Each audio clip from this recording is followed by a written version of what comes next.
Bueno, buenos días, ¿cómo andan?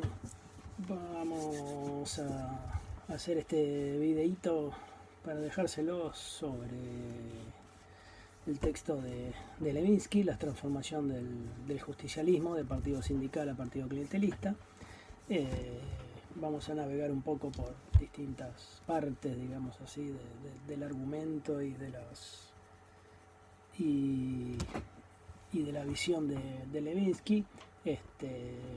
Sé que por lo general es un texto que la mayoría en alguna de las versiones ya han visto en más de una materia, así que bueno, trataremos de ir a algunas de las cuestiones centrales y a partir de ahí poder, si nos sale, digamos, plantear algunos interrogantes y algunos contrastes o similitudes en términos comparativos que bueno, ustedes los pueden explorar en el texto, sobre todo en el segundo capítulo, en el último capítulo que tienen para leer, en el 9, el final del capítulo del libro.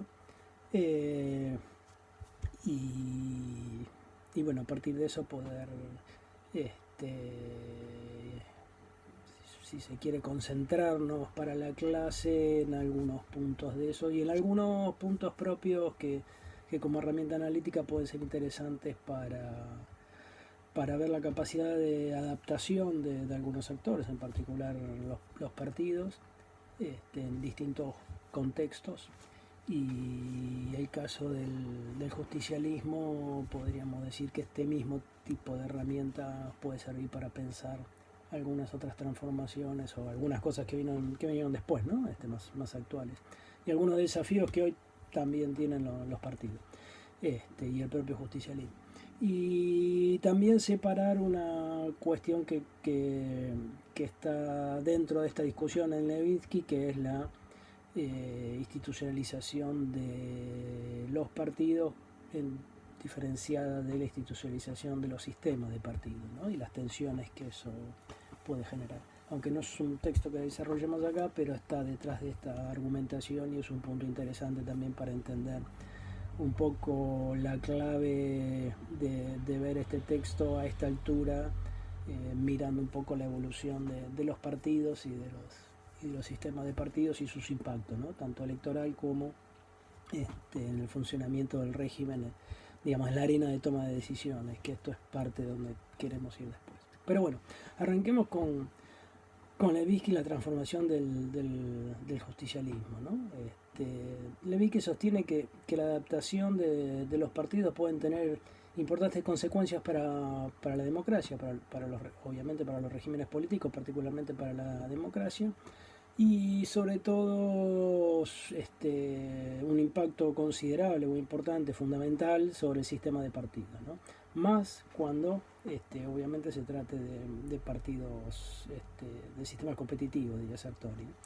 Para el autor, para Levinsky, la adaptación y la supervivencia del peronismo, del justicialismo, dice, contribuyó decisivamente a la gobernabilidad democrática durante la década de los 90. Y esto es un punto clave para entender parte de la lógica del argumento, sobre todo en cuanto como, digamos, la idea de rescatar como herramienta analítica el impacto de la organización y la flexibilidad de la organización y cómo en escenarios de crisis esto puede ser también algo beneficioso para tener una respuesta, digamos, del sistema a la hora de evaluar la gobernabilidad y la estabilidad del régimen, ¿no? Esto más allá de lo que implica hacia adentro de la organización, ¿no? esa adaptación. Así que eso es un punto importante. La adaptación partidaria y la estabilidad del régimen, entonces para Levinsky dice que el fracaso de los partidos de base sindical en muchos casos generó con mayor frecuencia, dice él, una descomposición de los sistemas de partidos que terminó afectando la gobernabilidad de muchos regímenes latinoamericanos, ¿no? Y esto es un poco el contraste de parte de esta comparación, digamos, que desarrolla Levinsky después de focalizar sobre la transformación del PJ, ¿no? Del peronismo. Él dice que particularmente en los países cuyo sistema de partido descansa sobre partidos que movilizan a los trabajadores, fundamentalmente los sectores populares, por ejemplo el APRA, o Acción Democrática en Venezuela, la APRA en Perú, tienen, digamos, como serían esos dos casos, consecuencias muy distintas sobre el sistema de partidos y sobre la capacidad del sistema no de quebrarse en muchos casos, pero sí de hacerse gobernable, ¿no? Ahí está presente en este argumento, como dice Levinsky, que recuerda que Collier y Collier en el 91 no hablan de una nueva coyuntura, que implicó lo que caracterizan como un doble desafío, ese doble desafío que enfrentan los partidos de base sindical, o sea que movilizan fundamentalmente los sectores populares, que representan a esas clases, el desafío de adaptarse a ese cambio para tratar de dar respuesta, ¿no? Ahí también habría que ver quiénes lo hacen y en qué momento, digamos, desde enfrentando la crisis desde el poder o llegando desde la oposición, que también es un punto interesante para mirar la evolución en algunos de estos casos. Pero bueno, esta nueva coyuntura sí es importante considerarla y ponerlo en tiempo y espacio, digamos, ¿no? Esta nueva coyuntura que caracterizan Collier y Collier en 1991 se configura a partir de la crisis, básicamente a partir de la crisis del petróleo, de la OPEP, de principios de los 70, ¿no? 1973, y se extiende hasta finales de los 80, pasando por la crisis, lo que se denominó también la crisis de la deuda, en 1982, la primera crisis de la deuda y sus consecuencias, y estaba caracterizada por la crisis y el fin del Estado benefactor, ¿no? del Estado de bienestar keynesiano y en particular para la región eso también implicaba ligarlo con la crisis de ese Estado benefactor en términos del agotamiento, gradualmente o por etapas, pero el agotamiento, un proceso de agotamiento del modelo de sustitución de importaciones, ¿no? de lo que se denominó el Easy Model, ¿no? Y lo que se genera desde los 80 y, bueno, en algunos casos más temprano y en otros casos más tarde, bueno, en algunos casos antes incluso de la década del 80, escenarios de lo que se denomina en economía esta inflación, ¿no? Escenarios de alta inflación con recesión económica, como todo digamos, un escenario novedoso, digamos, en ese contexto, si se quiere. Levinsky nos dice que todos los partidos de base sindical tenían un común denominador, ¿no? Hasta ahí, que era básicamente su aversión a las políticas económicas liberales, o lo que se va a llamar a partir de ese momento neoliberales, ¿no? Este doble desafío significaba, dice el autor, en este caso para el justicialismo, enfrentar un cambio, una transformación tanto programática como coalicional, ¿no?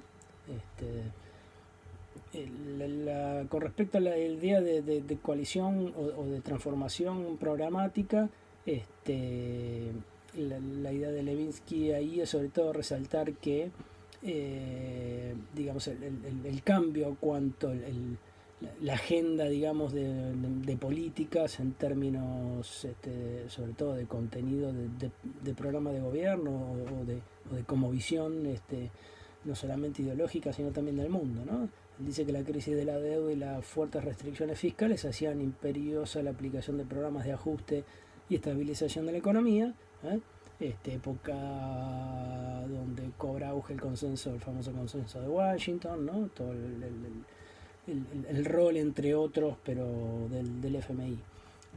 Esto, digamos, es un poco el centro o el eje, digamos, de ese cambio programático que observa Levinsky. Y con respecto al cambio coalicional, él dice porque básicamente los actores que lo integran, ¿no? Él identifica que se debilitan las bases sociales obreras, afectando la relación del partido como movimiento, básicamente con los sindicatos, ¿no? No solamente porque las fuerzas laborales digamos, las masas populares son más heterogéneas y se ven más fragmentadas y están también sujetas a un proceso de pauperización, sino que esa fragmentación y esa mayor heterogeneidad llevan también a un debilitamiento con los lazos de pertenencia al sindicalismo, porque también el sindicalismo se ve disminuido, digamos, e impactado en todo este proceso, ¿no? Disminuye la importancia, dice él, de los sindicatos y su capacidad de representación y de agregación de intereses, ¿no? De canalizar, de contener esos intereses, de expresarlos, y obviamente también con eso del control de sus bases, ¿no? Pierden progresivamente control sobre sus bases porque también son erosionadas esas bases, ¿no? Pierden en tamaño, digamos, y en grado de control o de importancia. Dice Levitsky que esto determina que emerjan la articulación clientelar con los sectores populares y cobre cada vez más importancia el control territorial, ¿no? Esto es que hay una mayor importancia de los líderes territoriales en distintos niveles. Claramente empiezan a emerger o a reemerger en este sentido en nuestro caso, ¿no? Los gobernadores y luego los intendentes, sobre todo de los sectores en los distritos más densamente poblados territorialmente hablando, por eso sobre todo en el conurbano tiene mayor peso, digamos, la injerencia de los intendentes, pero esto también se ve, digamos, por ahí con un impacto menor, pero eso también se ve cuando se observa la política, digamos, provincial a nivel de muchos distritos provinciales, ¿no? La política en ese, digamos, en ese nivel. Como les decía, digo, la mayor importancia de los líderes territoriales en todos los niveles y una mayor dependencia de los recursos públicos, ¿no? Que esto hace básicamente a la articulación con el clientelismo, ¿no? El clientelismo y el financiamiento y el control de las cajas públicas en función de digamos, la conexión que va a dar esa territorialidad con esos sectores populares, ¿no? Por lo tanto, esa territorialidad expresada sobre todo en los líderes territoriales va a empezar a reemplazar progresivamente y con cada vez más fuerza al sindicalismo, digamos, como eje del histórico del peronismo, ¿no? Ahí podríamos observar desde esa lógica que el sindicalismo deja de ser un poco lo que alguna vez alguien llamó la columna vertebral del movimiento, ¿no? La columna vertebral del peronismo. Entonces dice Levitsky que el PJ sufre una doble transformación, ¿no? Redefine su relación con el movimiento obrero y con los sectores populares, reemplazando parte de sus vínculos por organizaciones territoriales, básicamente basadas en patronazgo, ¿no? En clientelismo, y adaptó su programa socioeconómico pasando desde visiones más estatistas y orientada fuertemente al mercado interno, ¿no? Ligada a la idea de lo que decíamos antes, los modelos de sustitución de importaciones, por un conjunto de medidas y de programas y de visiones más neoliberales, digamos, más mirando el mercado internacional, ¿no? La inserción, digamos, hacia afuera. Lo que el Menem llamó después la economía popular de mercado. El PJ entonces realizó esta doble transformación con un notable éxito político, ¿sí? Ganando consecuentemente una serie de elecciones, ¿no? Esto también llama la atención en aquel momento porque la teoría tradicional esperaba no solamente la resistencia de este tipo de partidos, a este tipo de transformación o respuesta, digamos, a los cambios y a confrontar la crisis, sino también esperaba que quienes realicen ese paso sean castigados electoralmente. Esto es que la teoría, digamos, presumía que los que avancen en esta transformación iban a ser sentenciados, digamos, electoralmente hablando, ¿no? Esas reformas por impopulares y porque necesitaban de una fuerte también represión o control social, eran solo pensadas antes en términos de gobiernos o de regímenes autoritarios, ¿no? Pero digamos, en la práctica no es así, ¿no? El después de volver al gobierno en el 89, gana consecuentemente las elecciones del 91, del 93, y ese vendaval, digamos, que le da una base de apoyo y una sustentabilidad tan fuerte al peronismo en los 90, y particularmente al menemismo, la que abre la puerta también, y que pone, que abre la puerta a la discusión por la reforma constitucional, ¿no?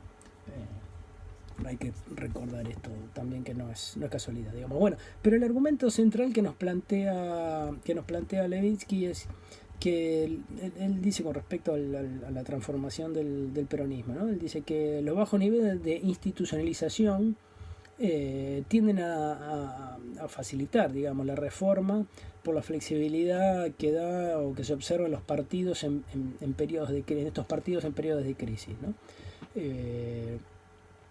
Aunque estos bajos niveles de institucionalización suelen estar ligados generalmente a visiones, digamos, que se focalizan sobre todo en las ineficiencias, en las tensiones, en los problemas o en las fallas que trae esa baja institucionalización, digamos. Sin embargo, le da una flexibilización, una capacidad de reforma, de transformación a la organización, que esto es lo que está observando particularmente Levitsky, ¿no? Por lo tanto, algunas características del PJ como organización, ¿no? Esta idea de flexibilidad le da lo que Levitsky llama la fluidez, ¿no? La fluidez le brinda, dice, una dosis sustancial de flexibilidad estratégica. Y eso tiene tres aspectos claves, dice él, ¿no? Que han contribuido a la adaptación y a la supervivencia del partido como organización. Esto es importante porque no solamente tiene que ver con el contenido o el tipo de transformación, sino que le permite a la organización transformarse, sobrevivir, pero esto también, en algunos casos, que el éxito, digamos, en esa empresa tiene que ver también con la posibilidad desde el sistema de partidos y del propio régimen de dar respuesta a esos escenarios de crisis, evitando ingobernabilidad o mayor ingobernabilidad y la potencial inestabilidad del régimen, ¿no? Entonces esta flexibilidad estratégica de la que habla Levitsky, él dice que se manifiestan tres aspectos claves, ¿no? Primero, que los lazos débilmente institucionalizados con los sindicatos. Esto es una clave en algunos de estos tipos de partidos, particularmente en el caso del peronismo, ¿no? Lo que dice que lo que le permite su desplazamiento por cooptación de algunos sectores, cuando intentan obstaculizar su desempeño, su programa de gobierno. La idea de los lazos de débil institucionalización con respecto a los sindicatos básicamente es que la organización no depende para su existencia o de funcionamiento de dicho sindicato, ¿sí? O por lo menos deja de depender y se hace menos importante, y por eso esta cuestión. La segunda es que la ausencia de carreras políticas estables. Esto es también importante para entender esta idea de baja institucionalización y de flexibilidad estratégica. La ausencia de carreras políticas estables en la organización es lo que le permite el rápido recambio de gran parte de su dirigencia, sobre todo de los candidatos, y la transformación o transmutación también de muchos dirigentes que se renuevan sin cambiar. Esta sería la idea, ¿no? Se transmutan, digamos. También uno podría pensar en algunas estrategias que los líderes llevan a cabo en función de poder controlar la organización, ¿no? Piensa en lo que hace Menem en función de inventar muchas veces candidatos desde su propia unción, ¿sí? Inventando candidatos sobre todo porque son conocidos y amigos de él, en distintos distritos, casos miles, ¿no? Palito Ortega hasta Scioli y tantos otros que exitosos o no exitosos que se pueden ver, ¿no? Reutemann, etc. Bueno, y el tercer aspecto clave tiene que ver con la falta de normas definidas de rendición de cuentas y o reglas rutinizadas para la toma de decisiones en la organización, ¿no? Esto es la clave movimentista, poco institucionalizada, digamos, del PJ, ¿no? Que le otorga, dice, una gran autonomía a la coalición dominante en términos de pan y blanco, ¿no? Que controla la organización y que potencia su capacidad adaptativa. En este sentido, y ligado a la discusión que hemos visto en algunas clases anteriores, uno podría pensar o ponerlo en términos desde la idea de la transformación de los partidos como organización, que estamos observando la transformación del PJ desde un partido de masas, partido de masas con una institucionalización informal. Después vamos sobre estos conceptos con Levinsky, un partido populista de masas, digamos, a un partido cartel, ¿no? La transformación de un partido de masas a un partido cartel. Y con lo que esto implica no solamente para el tipo de organización en términos adaptativos, sino también para lo que esto implica en términos de cómo encaja esa organización en el proceso de toma de decisiones, ¿no? No solamente cómo compite en la arena electoral, sino cómo toma decisiones en esa arena, sobre todo desde el juego oficialismo-oposición, ejecutivo-legislativo, ¿no? Que es donde también queremos poner este plano y rescatar este texto de Levinsky un poco en relación con el texto que sigue, ¿no? Pero bueno, ya llegaré. Levinsky dice que se argumenta que dice él que los partidos no populistas se adaptaron con más lentitud y menor éxito al reto neoliberal de los 90, y ahí es parte de la comparación que él hace con otros partidos latinoamericanos y esta distinta caracterización, digamos, del tipo de organización, ¿no? Partidos que representan a los sectores populares, a los trabajadores, pero con distintos tipos de organización, y esto es una de las claves, ¿no? Y esto obviamente porque tiene que ver con el foco de su marco teórico, ¿no? Para analizar el cambio partidario propone un enfoque centrado en la organización partidaria, ¿no? Para entender esta cuestión. Pero bueno, dejemos algunas cosas para avanzar en la medida para no repetir tanto el texto que creo que ya han visto, sino para avanzar por ahí en la clase con distintos comentarios o preguntas que puedan surgir, pero sí algunas cosas desde algunos conceptos y algunas ideas ahí para pensarlas, ¿no? Algunos que tienen que ver con pros y contras, podríamos decir, del enfoque, ¿no? Una de las cuestiones es que digamos, la capacidad adaptativa en parte está ligada al éxito electoral de esa organización, ¿no? Al éxito electoral y a la capacidad de resolver o de llevar adelante, digamos, de alguna manera esos escenarios de crisis, ¿no? Con lo cual uno podría decir en términos de la perspectiva analítica del enfoque que se legitima ese cambio estratégico por los resultados, ¿no? En este sentido me parece que es una muy buena herramienta analítica para entender el tipo de organización y la posibilidad de que estos tipos de organizaciones, más allá de los pros y los contras que tengan la modalidad de una organización u otra, ¿no? O lo que nos parezca mejor o peor en cuanto al tipo de organización partidaria, digo. Pero sí como herramienta analítica que bajo determinadas características la capacidad adaptativa es más probable de encontrar, ¿no? Pero no deja de ser en un punto un poco un argumento a partir de la idea de que ese cambio estratégico es exitoso a partir de éxito electoral, ¿no? Con lo cual se vuelve un poco circular ese argumento, ¿no? Pero bueno. Por otra parte, para que se dé el éxito en la adaptación, dice Levinsky, no basta con las explicaciones que se centran en el cambio del entorno, del ambiente, ¿no? O sea, si se quiere, las visiones más estructuralistas no nos permitirían dar cuenta de este tipo de adaptación y cambio de uno de los actores y que es central para ver el resultado y el funcionamiento del régimen, en definitiva también.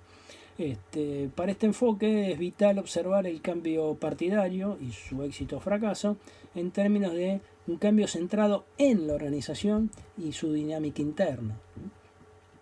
Y eso es un punto importante por lo que les decía antes, de más allá de poder encontrarles, siempre la sábana es corta, ¿no? En esto, pero sí el valor como herramienta analítica para nosotros. Y después algunos conceptos centrales como la idea de infusión de valores, sobre todo cuando una organización, una de las claves es su posibilidad en términos de este concepto de infusión de valores, aunque bueno, hay algo de esto, o hay bastante de esto en el argumento de Levinsky, ¿no?